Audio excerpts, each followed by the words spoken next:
अस्सलाम वालेकुम। तो कैसे हैं जी आप लोग। और गाँव की ज़िंदगी आपको दिखाते हैं। और हम लोग सुबह वॉक पे गए थे। वॉक वाली वीडियो तो आप लोगों ने देख ली होगी। और उसके बाद आके नाश्ता किया। नाश्ते के बाद सुखचैन के दरख्त से स्वाक उतारी है। ब्रश वगैरह नहीं लेके आए थे। और यहाँ पे इसी तरह से चलेंगे। और वाशरूम, ओपन एयर, हर चीज़ यहाँ पे ऐसे ही है। और मोहम्मद साहब और फातिमा जो हैं वो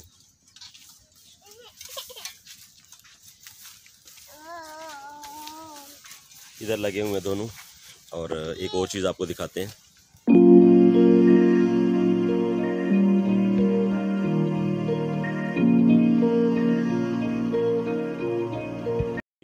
हुक्का डाल रहे हैं। 2 टाइम हुक्का चलता है जी। एक सुबह डाला जाएगा 9-10 बजे और शाम तक चलेगा। और दूसरा शाम को। और फिर दादाजी कब तक चलना जी वो? ये शाम तक चलेगा। तो शाम वाला सवेर तक, शाम वाला सुबह तक। और मोहम्मद साहब का जो दिल कर रहा है कि मैं ये उधर से पीटर चला हुआ है और पानी आ रहा है। पानी आने के बाद जो है ना मोहम्मद साहब का दिल कर रहा है उसमें स्टिक फेंकूँ, उसमें खुद गिर जाऊँ।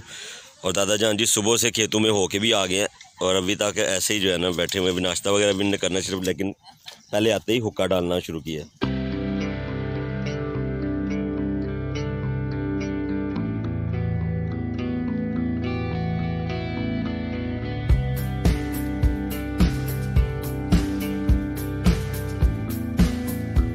और शाम को यहाँ पे जानवर बंधे होते हैं। और अभी तो जानवरों को जो है वो भेज दिया गया। और मेरी आंखें नहीं खुल रही सूरज की वजह से, क्योंकि सूरज काफ़ी आंखों में पड़ रहा है। और यहाँ पे जानवर रात को बांधे जाते हैं और सुबह के टाइम बाहर निकाल दिए जाते हैं। जिसमें से आधे जानवर तो इस तरफ यानी कि छाँव में बांध दिए गए हैं। और आधे जो हैं वो यानी कि चरने वगैरह के लिए लड़का ले गया हुआ है। और कुछ मेरी गाड़ी जो है ये पार्क है। और इसके साथ ट्रैक्टर। चलें मैं दूसरी चीज़ें आपको दिखाता हूँ चल के, वो भी आप देखिएगा ज़रा।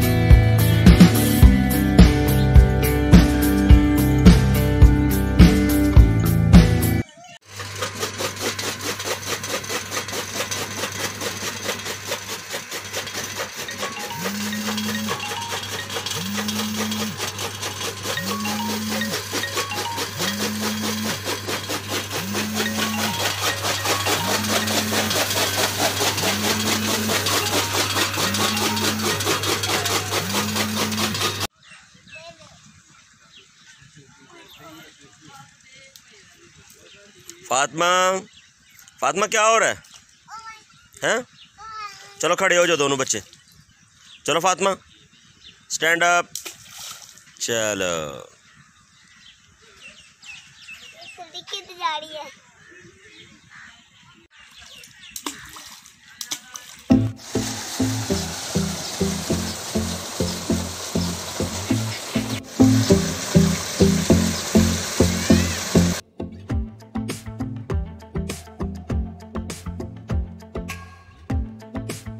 तो दादाजी ने एक हुक्का तैयार कर लिया, दूसरे की तैयारी है।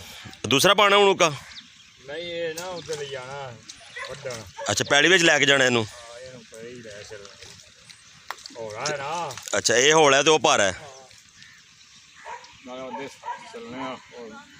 फोटो बना हम और फातिमा को टेंशन बन गई। यहाँ पे हर चीज़ जो है ना वो चेक कर रहे हैं। कभी इधर पिंजरों को ताले लगा रहे हैं, कभी अंदर जा रहे हैं, कभी कुछ। कहा मसामा आ जाओ बेटा, खुले छोड़ दो। देखो ना कबूतर बाहर उन्हें अंदर जाना है। चलो शाबाश, रख दो नीचे लॉक नीचे रखो। चलो आ जाओ जल्दी से आ जाओ। डॉगी आ जाएगा। छोड़ दो। चलो फातिमा आप भी आ जाओ। छोड़ दो उसको, बाहर रहने दो। आओ मैं जा रहा हूँ, फिर नहीं तो मैं जा रहा हूँ। फातिमा की इस वक्त क्या सूरत है। फातिमा क्या कर रहे हो आप हैं? तो फातिमा जी मट्टी के साथ खेल रही है। फातिमा इधर देखना क्या कर रहे हो ये। और मोहम्मद साहब क्या कर रहे हैं? इधर देखना ज़रा। मोहम्मद साहब क्या कर रहे हैं? चूज़ों के साथ खेल रहे हो। कितने चूज़े हैं? 2 तो नहीं है, ये तो 3 है। 4 हैं। फातिमा इधर देखना। मट्टी से कपड़े ख़राब कर रही हो ना? पता भी है लेकिन छोड़ नहीं रही है। तो ये है जी गांव की ज़िंदगी। और इसी तरह से बच्चे यहाँ पे एंजॉय करते हैं। यहाँ पे पार्क वगैरह, झूले वगैरह इस तरह से नहीं होते हैं। बस ऐसे ही होता है कि घूमना फिरना और बुज़ुर्गों की महफ़िल होती है। तो ये जी इस गाँव के बुज़ुर्ग हैं। तो बस ये डेरे पे बैठे हुए आके और गपशप लगा रहे हैं इनके साथ। पूछ रहे हैं मुझे जी सियालकोट की तरफ कौन सी फसल काश्त होती है। मैंने कहा जी अब हर चीज़ जो है वो गंदम और चावल पे ही ख़त्म हो गई। अब तो जो मकई वगैरह ये चीज़ें हैं ये सिर्फ वही लोग लगाते हैं या गन्ने की फसल है जिसको ज़रूरत है। बाकी अब सिर्फ 2 ही फसलें ली जा रही हैं, गंदम और एक चावल। क्या पूछ रहे थे? चूजे मरते तो नहीं है?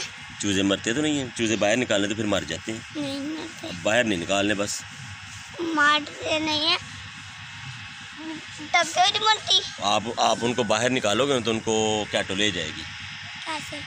मुंह में डाल ऐसे करके। किधर आई है? आएगी ना, जब निकालोगे तो फिर आएगी।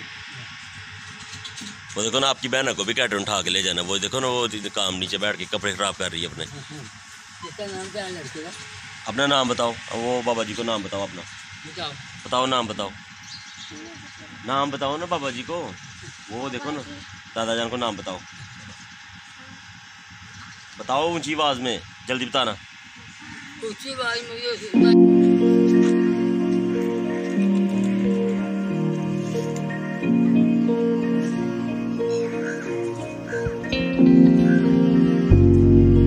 मुझे बड़ा तंग किया। वो फातिमा को अब मैंने बड़ी मुश्किल से चारपाई पे रखा था, फिर नीचे उतर गई है।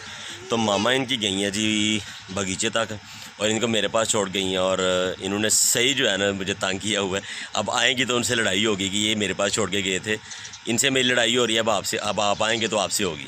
चूँकि मामा जी आ गए थे वापस, दादी और मामा जो गए हुए थे बगीचे तक वो वापस आ गए और अब मेरी बारी है जी जाने की। और जाना है बगीचे तक और वहाँ पे साथ में कमाल की फसल जिसे गन्ने कहते हैं वो भी लाने और मैं वढ़ के फिर ले आना।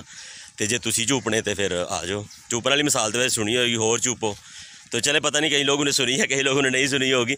तो बहरहाल मैं जा रहा हूँ जी। एक तो वहाँ पे चकोतरे यानी कि जिसे ग्रे फ्रूट कहा जाता है वो काफ़ी ज़्यादा लगे हुए हैं, वो कुछ उतार के लाते हैं और कुछ गन्ने लेके आते हैं और फिर बैठ के छाँव में तो करते हैं इंजॉय। गाँव की ज़िंदगी तो ऐसे ही इंजॉय हो सकती है। शहर में तो जूस मिल गया तो और कोल्ड ड्रिंक्स मिल गई और गाँव में यही चीज़ें मिलेंगी और गाँव की लाइफ का अपना ही मज़ा है। और मैं बार बार यही बात कह रहा हूँ कि गाँव की ज़िंदगी आउटस्टैंडिंग है।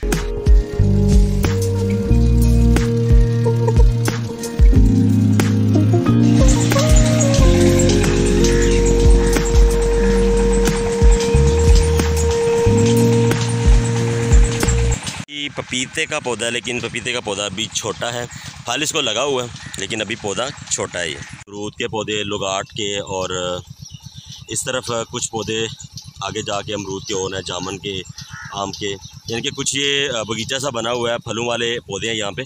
और मैं एक और मज़े की चीज़ इस इलाके की बताऊँगा आपको। तो पहले फ्रंट पे आते हैं फिर आपको बताते हैं। चकोतरे का पौधा यानी कि जिसे हम लोग अपनी सिटीज़ में और अपनी लैंग्वेज में जो है वो जो मॉडर्न लैंग्वेज है उसमें ग्रे फ्रूट कहते हैं। और अक्सर हम लोग जूस शॉप पे जाके तो ग्रे फ्रूट का ऑर्डर देते हैं और ये ग्रे फ्रूट का पौधा है। और हाँ, इस इलाके की मैं जो बात करना चाह रहा था वो ये बात थी कि ये जो एरिया है ये जुरियाँ, हाफिज़ाबाद के करीब जुरियाँ का इलाका है और यहाँ पे जो पौधा है तकरीबन 2 से 2.5 साल उसकी औसतन उम्र है। यानी कि एक तो जब वो आज के दिन अगर पौधा लगाया जाता है उसके बाद 2-2.5 साल बाद वो पौधा एंड हो जाएगा। उसकी वजह ये होती है कि एक तो ये नहरी इलाका है और हेड सागर का ये इलाका है और इस वजह से यहाँ पे यानी कि पानी का जो लेवल है वो बड़ा अप है और ज़मीन ज़रखेज़ है।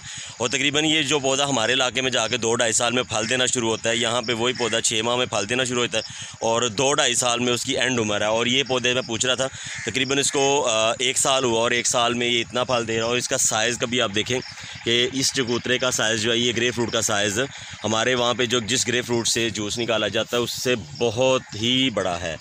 तो चले मैं दिखाता हूँ आपको।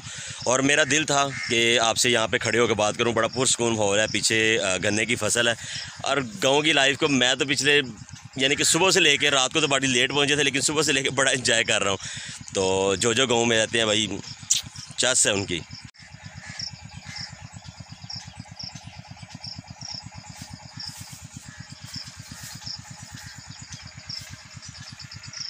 वैसे वीडियो बना रहा था लेकिन इसके अंदर से जो टोटली स्मेल है वो लेमन की है।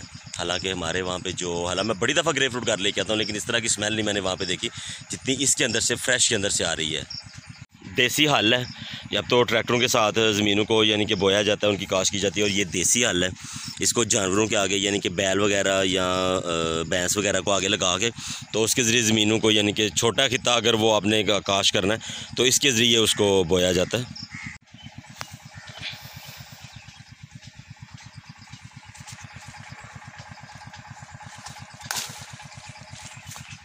मैंने तार लिया यार, तकरीबन मेरे मुँह जिड्डा ही लग रहा है, थोड़ा ही फ़र्क है। तो चले बहरहाल जी, मैं एक ही उतारूँगा और अगर ज़रूरत पड़ेगी तो फिर दूसरा उतार के ले जाएंगे, क्योंकि नज़दीक ही है, इतना ज़्यादा दूर नहीं है। तो चलें इसको लेके जाके काटते हैं। अभी मैंने वैसे गन्ने काटने हैं, गन्ने भी काटते हैं और फिर वहाँ बैठ के छाँव में जाके तो इसका रस निकालते हैं और गन्ने को चूसते हैं बैठ के।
पहुंच गया हूँ और चकुतरा खाना शुरू करते हैं।